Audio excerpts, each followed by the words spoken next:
छठी माई दी आशीष, छठी माई दी आशीष।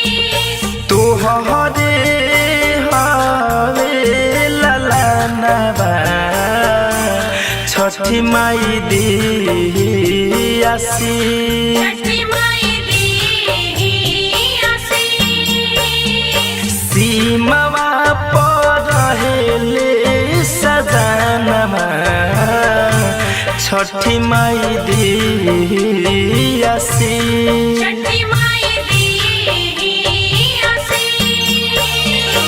बोली बोली आदित्य माल की।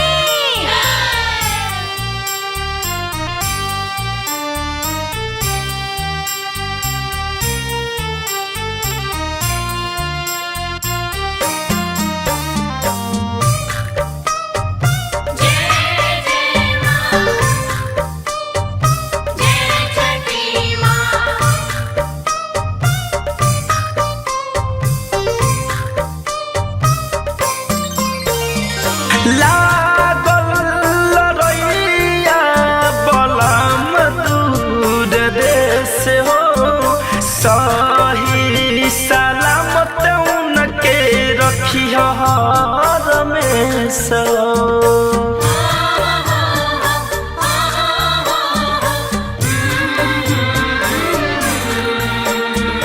लागल लड़ैया बलम दूर देश हो, सही सलामत उनके रखी हरमेश हो। इतने बात से कहनवा, छठी माई दी आशीष, छठी माई दी आशीष।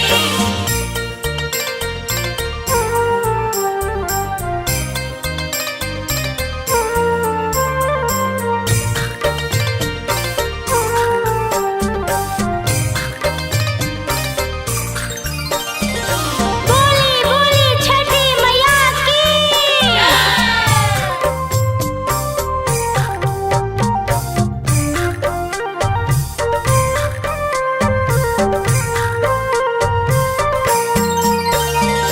छठी मैया भूल चूक करी हो तुम आपो, धनंजय सुमित संगे करी हो इंसाफ हो।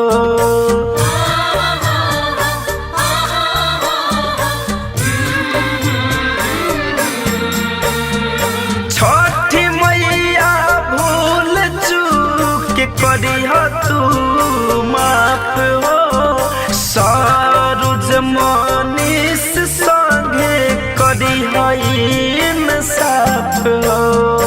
एही लागी करिले पूजनवा, छठी माई दी आशीष, छठी माई दी आशीष। छठी माई दी आशीष।